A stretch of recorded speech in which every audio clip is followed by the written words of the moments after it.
Shalom, everyone.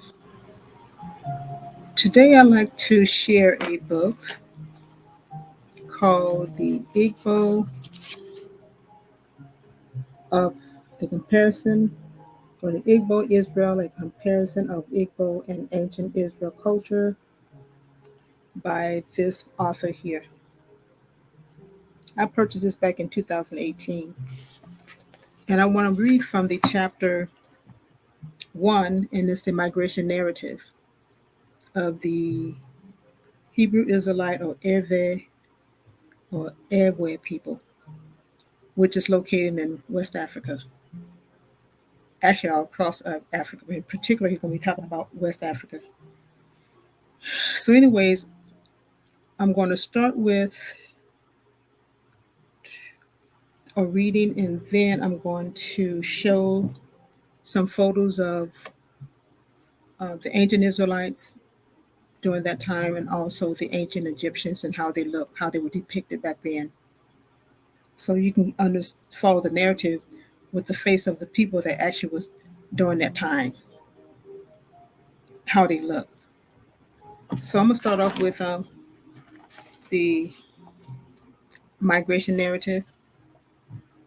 It says between 2000 and 1500 BC, a new Semitic people emerged in a largely Hamitic inhabited area of what today is known as the Middle East.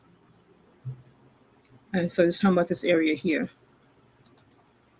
We know that it's not the Middle East, but Middle East just simply means Northeast Africa. Northeast Africa, or the Levant area, the Mesopotamian. This is the old ancient map here, because it gives Babylon, Sumer, Babylonian. It gives the Euphrates River, Syria, Damascus, Palestine, Jerusalem. See, Jerusalem here, or Israel, there's no Suez Canal here. So that means that follow this hand right here. You can barely see it, but this whole landmass here, it was one landmass. You can walk from here over to Memphis on down to Egypt, Libya.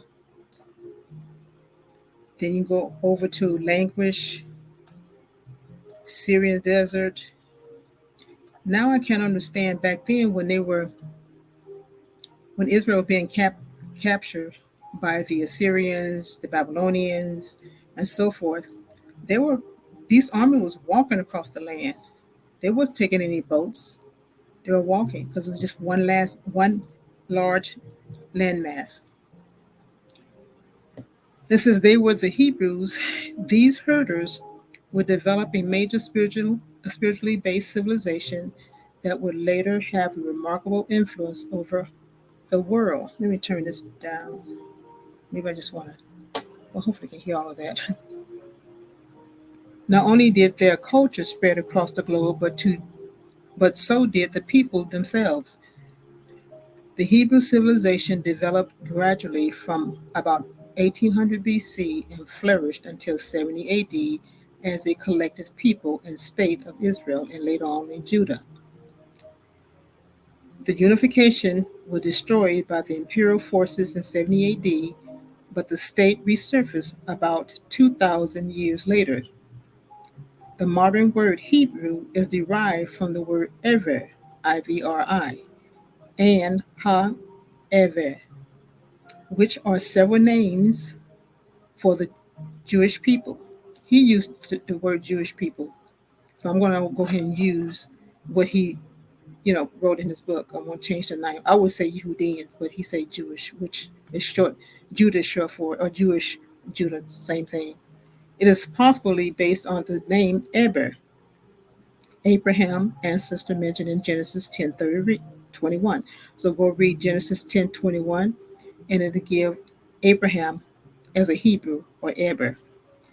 It's a Canaanite root, avar, meaning to cross over. Now we know Canaan is here. Okay. And this says Genesis 14:13 records Abraham being referred to as the Hebrew. And again, I just read Genesis 14:13. Go read it, and it actually says Abraham the Hebrew, or Erh-verh in the ancient name. In an epic journey, he migrated from from here, see here, from of the Chaldeans across the Euphrates rivers, or the Euphrates right here, to Haran, right here. Euphrates, Haran. Then they migrated all the way down south to Egypt, right here. It says, as is abundant in human history, migration occurs as a result of peculiar factors that may be economic decline, political, social, environmental destabilization, calamities like epics, scourges, famine, and other natural disasters, war, or other tragic experience. So from here, what I'm going to do is I'm going to stop here, and then I'm going to show you how Abraham looked during that time and his descendants. So I'm going to start off with a Hebrew man from language. So this shows a Hebrew from language or from summer, right here. Elam, right around this area. So let me show you this. This is a Hebrew, 701 BC, and Hebrew man from language with a cow and his belongings. He got his bag over his shoulders. He got his stick. He got his moo cow. And then he's with his fro in his beard. That's a brother. Well, we know they were people, melanated people. We know they were what they call today Negroes. Okay, so that's one picture. I got quite a few pictures I want to show you. Here they are going into captivity. The Assyrian taking them into captivity.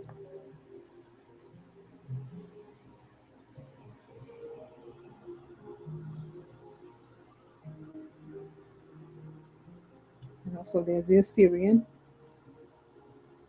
He looked like my daddy. I know I shouldn't be, but he got features like my father. And then the brothers right here. And there. Okay. Then here they are bowing down to a Assyrian soldier.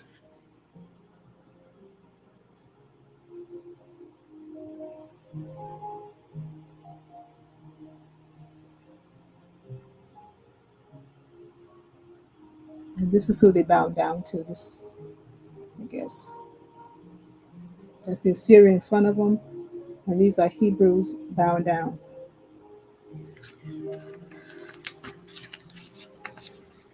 Here's another, even closer, better picture.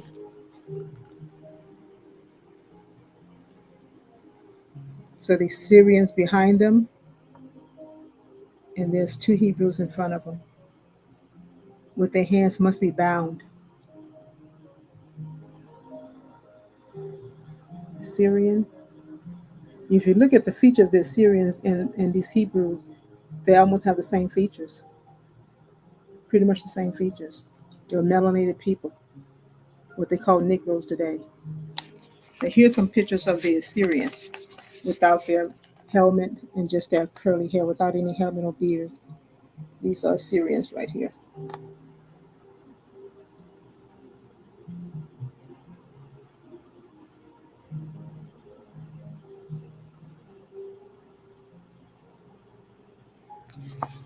Then you have, they're here again with their hand bound, going into captivity. It says, every Hebrew whose hair is on display shows Afro hair. I'm just talking about the Afro hair and beard that it shows, depicting how they look.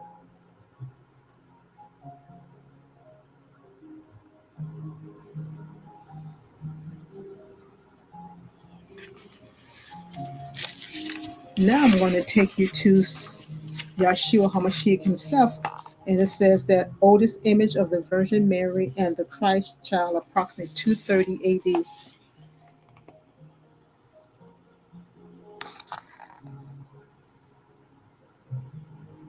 There's Yeshua in the arms of the mother. You see that? There she is holding him in her arm, and there's another lady, I guess, probably a maid or a servant, someone. And then you have down here where it says, oldest image of the Virgin Mary and the Christ child, approximately 230 AD. This is what they depict Mary and the child looked like back then.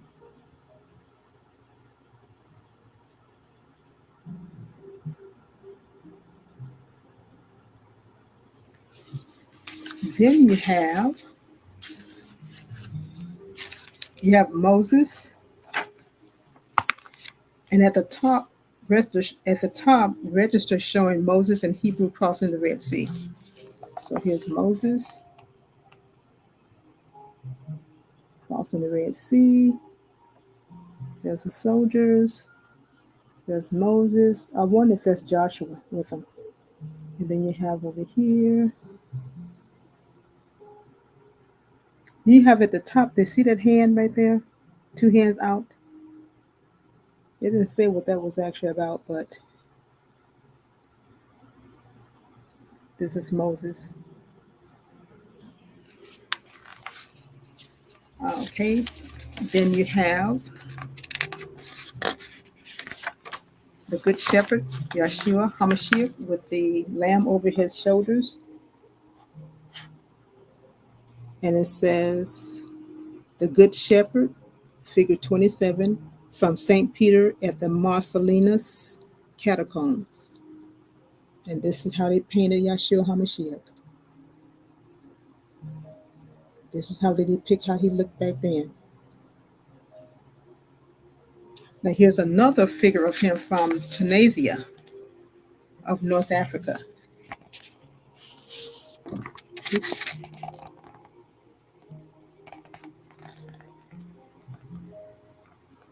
It says the Good Shepherd from Tunisia, North Africa. And this is how they depict him.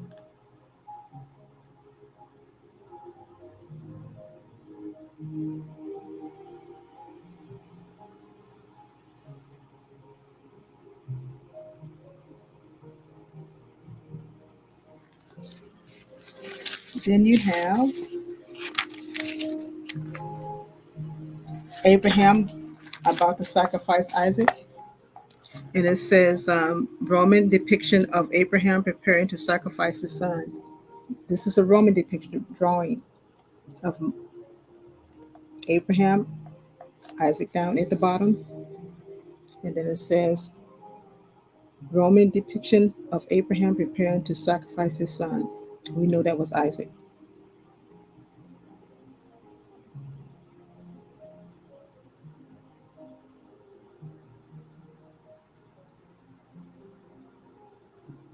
And then his son.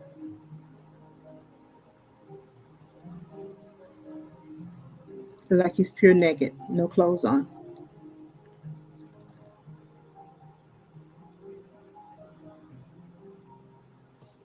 Okay. Now you have Jonah, the prophet Jonah being thrown overboard by the crew. It says the prophet Jonah being thrown over by the crew. I guess that's the whale. The boat throwing them overboard.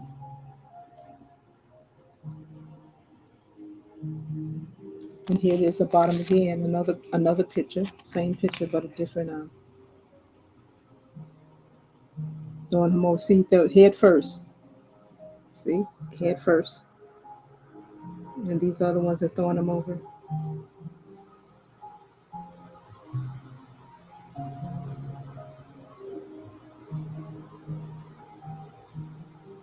Okay.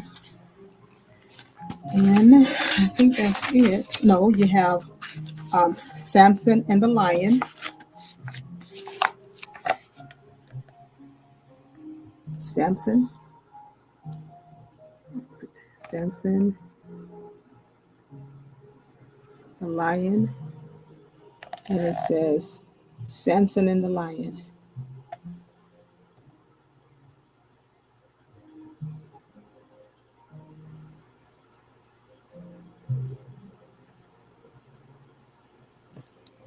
Now you have Christ and the disciples at the supper, the last supper.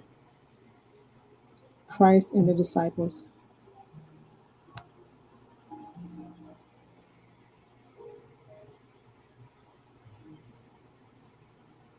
And then you have it again here.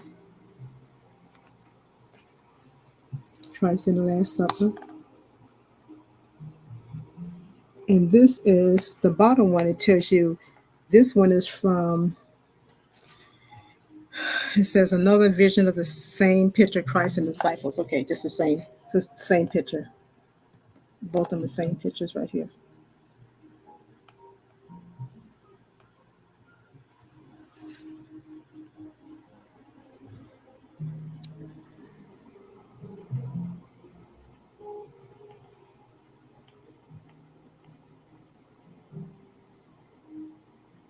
Look at my hands compared to their faces. Same color.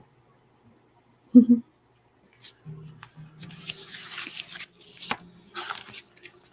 then here's Christ with dark wavy hair.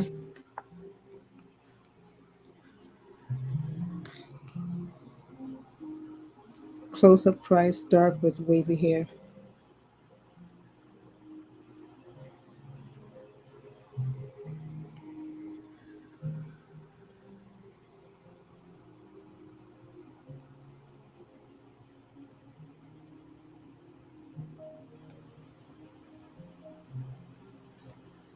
And then you have close up.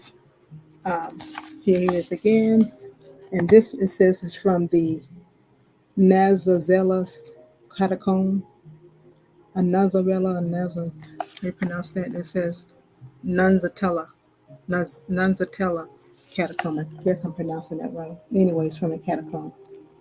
The depiction of Christ, Yeshua HaMashiach, who the world called Jesus. Jesus. They love him some Jesus. But this is the brother going to be cracking through the skies.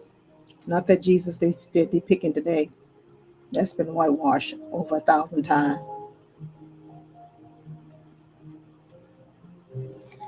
Okay, so I just want to give some pictures, photos of how the ancient Israelites, or the Hebrew Israelites, that this book is, the narrative is telling you about. Then it goes on to say that around 1950 BC, Abraham and his shepherd clan migrated to the land of Canaan, which is here.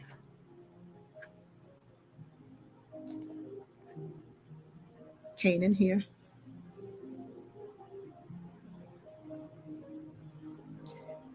Which later would be called Israel. And we know that.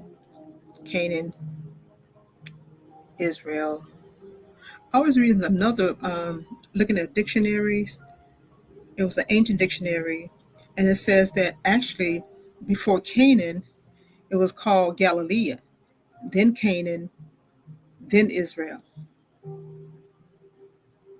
But anyway, I thought I would mention that. By 1800 BC, they migrated to Egypt. So they migrated from Canaan down south to Egypt.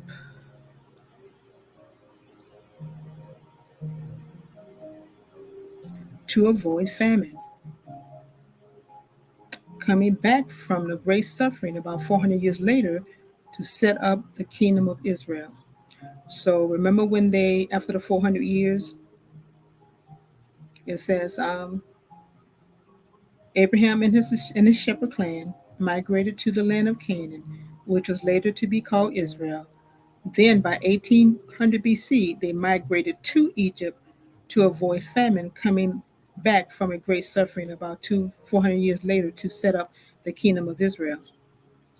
It says the Igbo in West Africa, as it were, are a nation born from such historical experiences.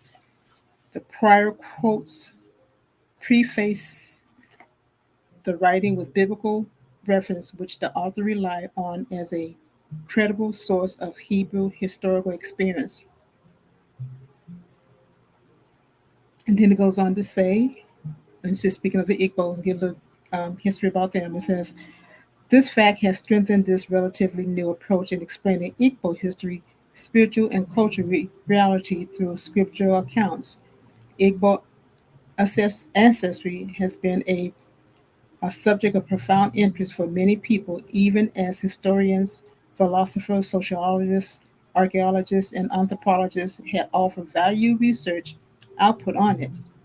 From Abraham's sojourn in Egypt and later the Israelite captivity under the Pharaoh to the Sephardic and Masri, the Mizrahi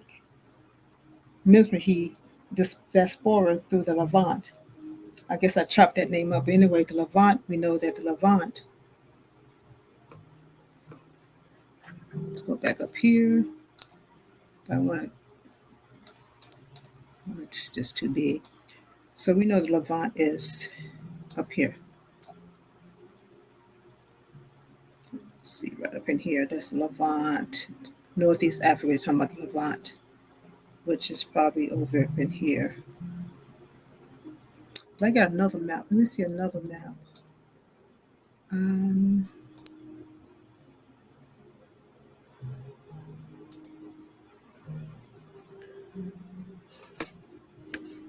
I wanted to mention something too before I go there. You know how they have the Suez Canal right now showing once they built the Suez Canal, they call Northeast Africa Middle East. Well, we know that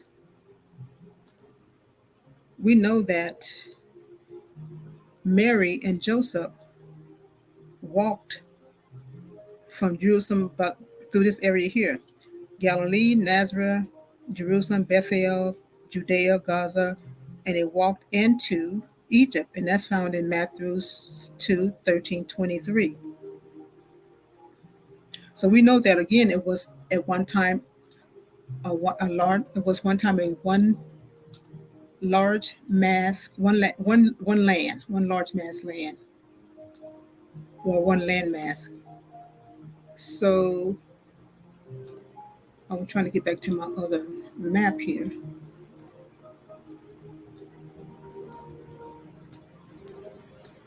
Oh, here it is. Right? No, that's not it. That's not it. That's not it. Well, I can use this one. This would be the same. This was the same as the one I had before.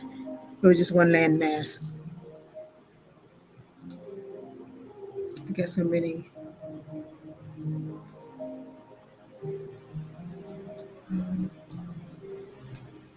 maps here. It's crazy. Trying to find the one I'm looking for. Here it is. This is the one I was at before. I don't want to get lost here because I got a lot of maps up here. And I need to kind of watch what I'm doing. Okay. And I want to reduce that some. Okay. So, um, then it goes on to say, I'm not going to be into, it's a lot in this book, so I'm just trying to do some highlights. So it talked about the Igbo people being the narrative, that's who they're speaking of. And we told the narrative about the Jewish people and their migration and so forth. So in essence, it's the people, the Igbo people, which it is because I'm going to show you in a minute here. It says, well, we know because, again, the people during that time, I show you how the Hebrews looked during that time. So that means that they also were the descendant of those original Hebrews. So I'm going to show you a map here. Let's see, where is it? Tell you, I got a lot of maps. Maybe I need to get rid of some of these maps so I can find the ones I want. Because I'm kind of like, I knew that's going to happen. I should have stuck with just, I'm getting rid of that.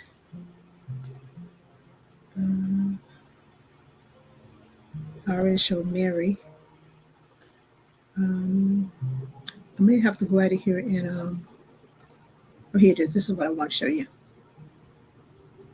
Now this is a map come from the book called The Lost Tribe of Myth by Alan Gabi. And there is a definitely it's going to show you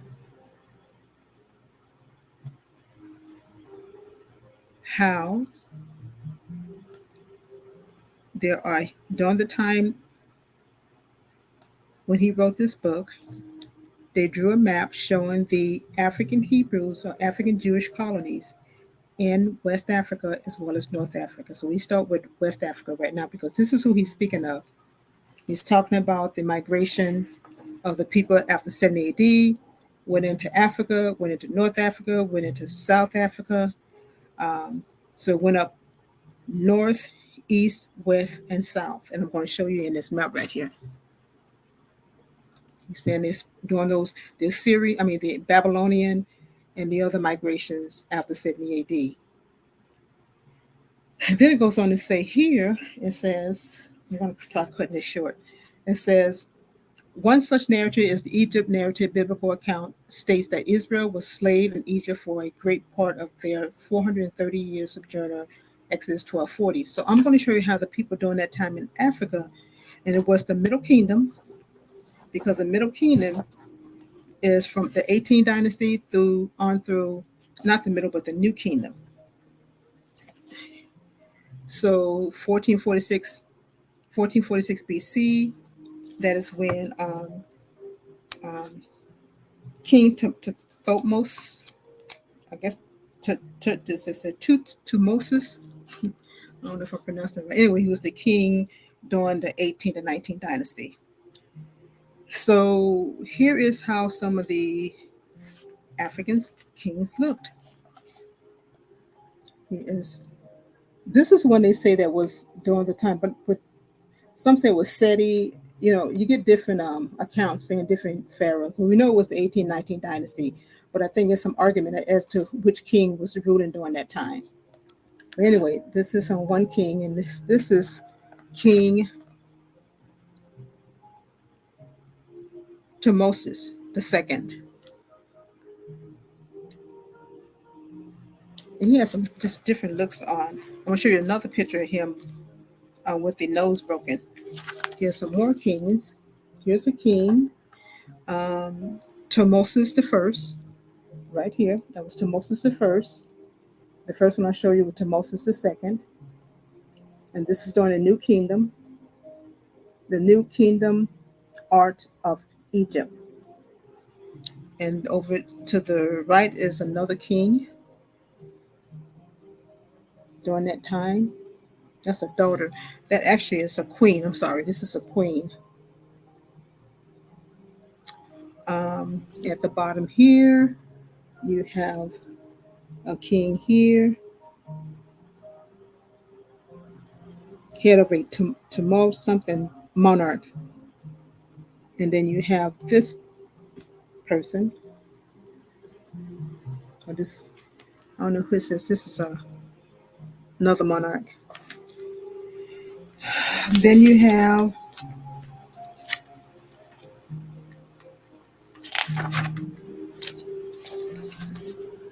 some sculptures here.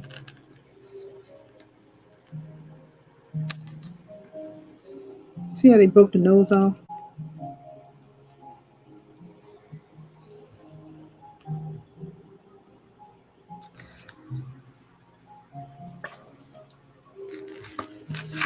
I'm trying to do this. This book is kind of hard to. Okay, I'll do it this way. Yeah, it's better.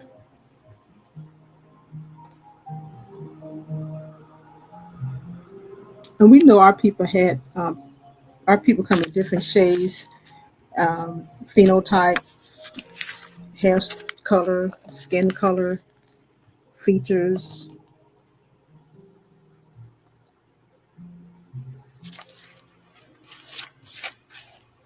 And then also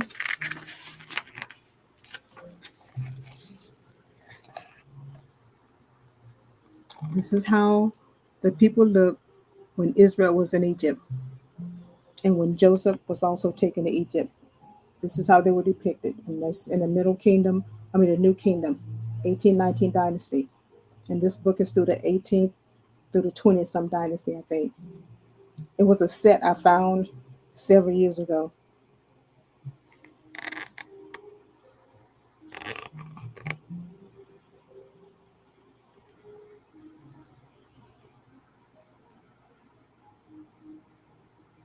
A mother and a child.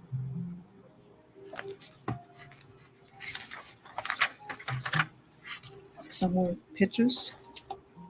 Oh, it's the same one. I'm going backwards. So I think I already showed that.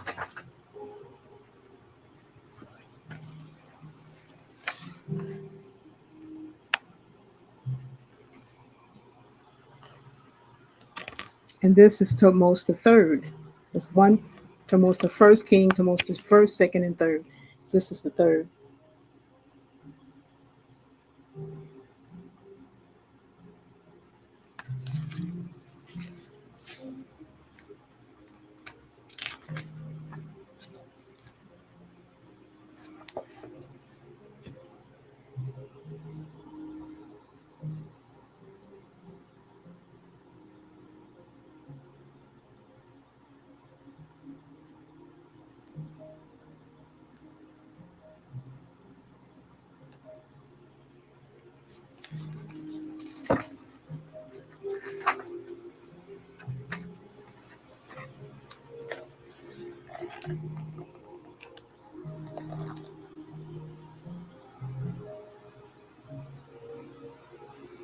Stuart.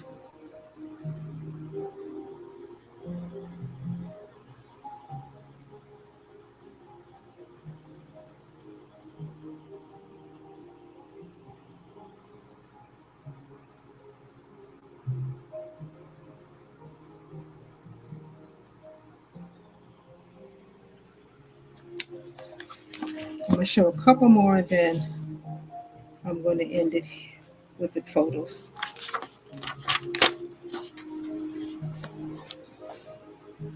Wine carriers. They're melanated people.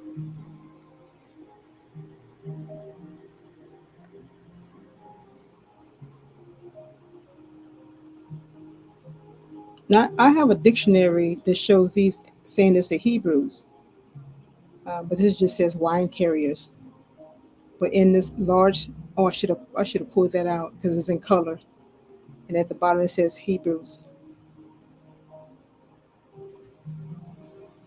And more than likely they were because the Egyptians was bald.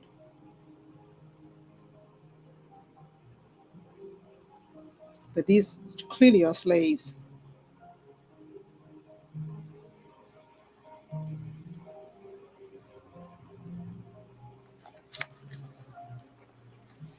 Here's another picture.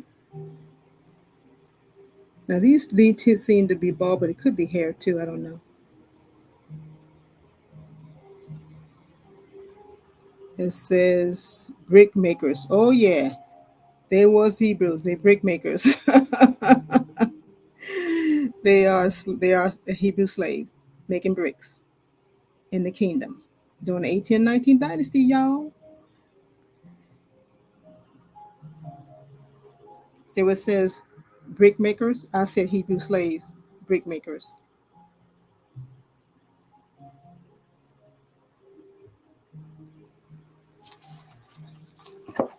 Let's see, do I have any? It's a lot of pictures. Almost um, so much in here. This is an old book too. I'm gonna show you this, and then I'm gonna go ahead and finish reading it and wrap this up.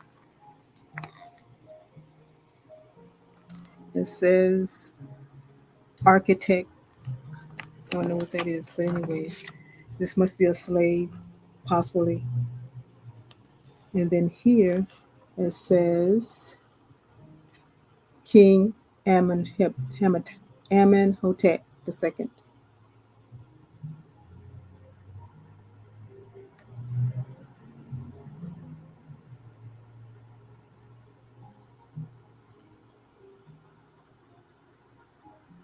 King Amenhotep II. Brother got some nice legs there. Okay, so that's it. That's how the Egyptian looked back then. Let me wrap this up. It says the Exodus was believed to have taken place around 1446 BC. Pharaoh Thutmose, which I showed you, the second, who was known as a savage tyrant and warrior. Some Eries moved south, or the Hebrews moved south against the many that moved east towards today Middle East. So some went through Middle East. So we know, talking about Middle East, and this is some map coming from a book called The Lost Tribe of Myth. So what I'm going to do is I want to do this right quick because I want to show you a better picture of this map here. And then I'm going to go here, and I'm going to bring myself down here, and then I'm going to go back and enlarge this because I want you to see the map a little better. Okay, so we know that Middle East is up in here. They would have considered Middle East, which would be northeast, north of this way east. And it says some went to south down Egypt, some went eastward, east, northeast Africa, south and west as well. And we know this because check this out. In all in red, these are African colonies, according to this map. Come on, don't mess up on me now, map.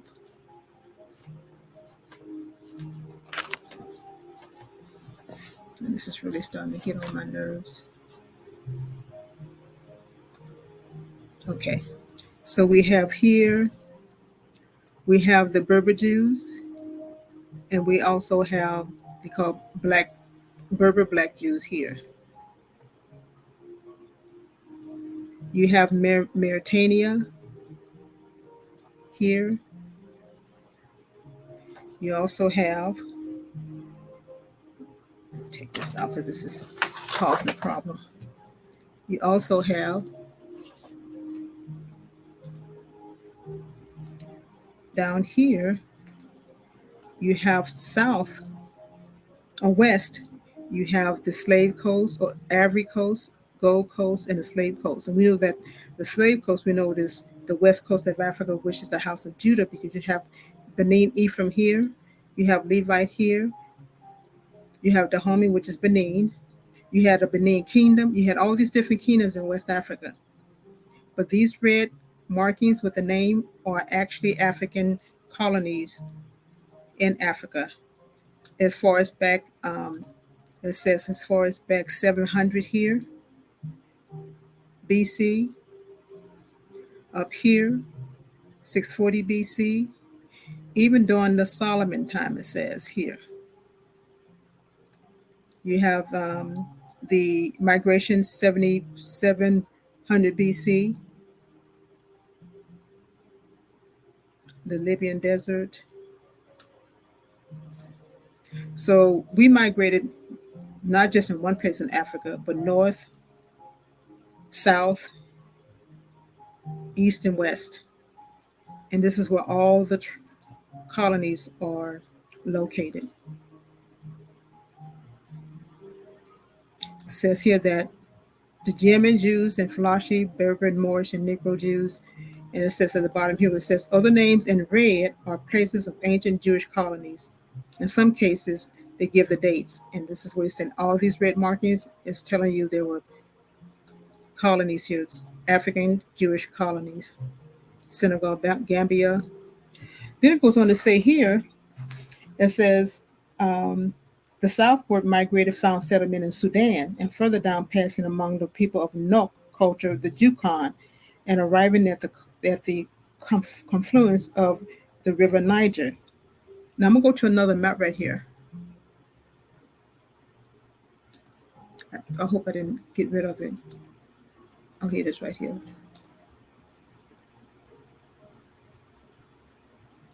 Niger.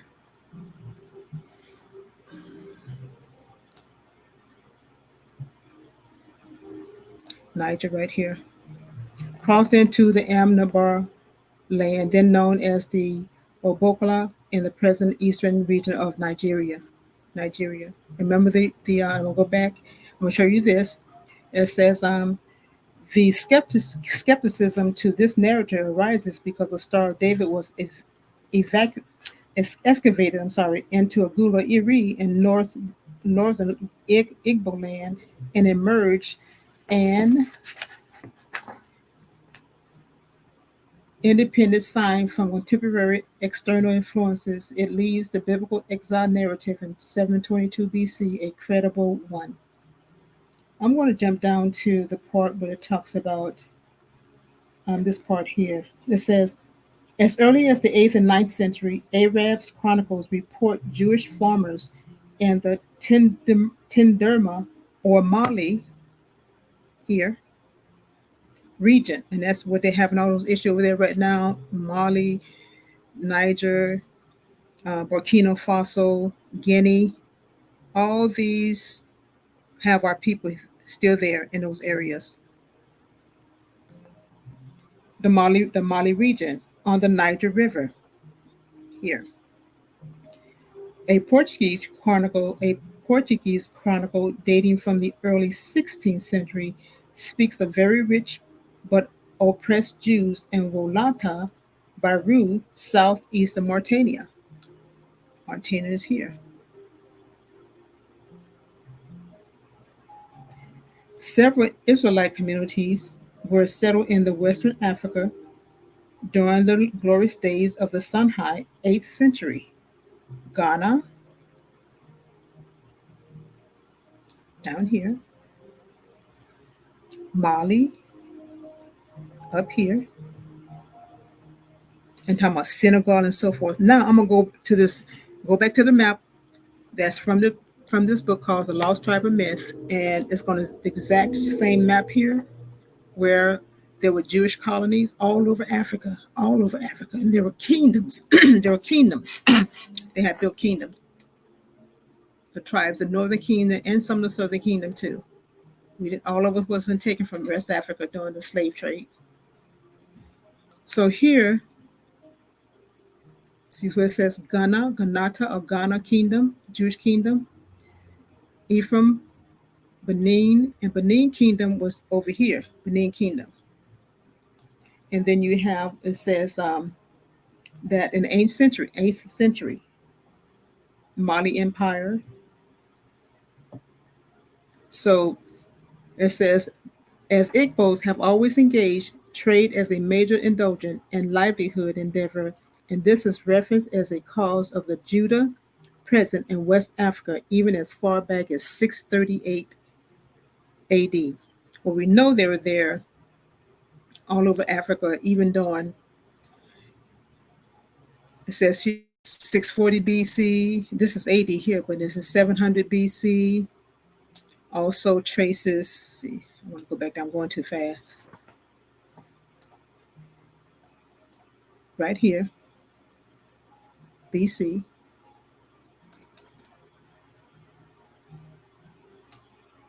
800 here, BC. 640 BC. 700 BC. These are African kingdoms or colonies. Well, I call them kingdoms. They said they were colonies, but still the same thing. They were kingdom they built there. They built their own kingdom. That's why it was so, now I understand why it was so many kingdoms in West Africa, because our people was there. Our people was there. The Hebrew Israelites, the Jews, they were there. They call them Jews, the Israelites. Hebrew kingdoms. That's why there were so many of them. Because the northern, most of the northern kingdom is in Africa. And you still have some Judah there too. Because when most of us do our DNA, it's going to show West Africa. It won't name the exact tribe, but it will show West Africa. So it all makes sense. It all makes sense. But I just thought my plan was just to bring this up and just show you and like food for thought, and just kind of make you think. Because another thing, I was looking at Revelation 21, and was showing how it touched about the different stones and gems and stuff. Where is that? And so I was looking at the gems. Like there's 12 gems that it describes the city, the different stones and stuff. And so I was looking at that. I'm like, wow, okay, so let me see something. So I went and I started researching the different stones that's mentioned in Revelation 21, at the New Jerusalem. And it says that jasper, all the stones, the jasper, the cypher, the emerald, the sardex, the beryl, the topaz, all 12 of these diamonds and stones are found in Africa. You do have some of them found in other places, but most of them was in West Africa and South Africa, like Zimbabwe, Zambia, um, Madagascar, um, even also Tunisia. So it's like Zambia. I did say Zambia. So, and I often say, okay, so when it says that the land of milk and honey, and then I started looking at Israel to see if what kind of stones and resources and minerals that they have. It barely said they had mostly minerals, I think, but it says we know that Africa is the largest continent that have most of the resources, the diamonds and the jewels and all of that's gold and silver. So I'm like, can West Africa actually be the motherland? Because it says milk and honey. Now we know, I don't think it means milk and honey like milk and honey, but rich. Rich. West Africa is rich in resources, especially diamonds and all these different diamonds and stuff. It's like, it says, for instance, the jasper. That's found in South Africa and Madagascar, the majority of it. The sapphire, that's located, beautiful stone is also located in Africa. Um, the emerald in Zambia and in Zimbabwe, the sardox in India, the Sardius, so Sardius, Africa, as well as Madagascar, and some in U.S. In Russia. And it goes on to say that the CHRYSOLITE, that's also found in South Africa. Wow, it's like it's just weird. So anyway, that was kind of like interesting. I was reading that Revelation 21, and I started looking at the different stones. I'm like, okay, so the stones, those 12 stones, is indicated on the New Jerusalem, or the New Jerusalem, um, and then also talks about the 12 stones of the 12 tribes. So, anyways, I thought that was very interesting, and it just kind of make you think. They say that Israel is in the land where it's at today, and it's nothing but war and dry land there. It's like, so it doesn't have an abundance of resources and minerals and diamonds and stuff. So it's just something I'm thinking about. I'm going to do a little more research on it because it did make me think about Africa being possible, West Africa and South Africa possibly being part of the new, actually Israel.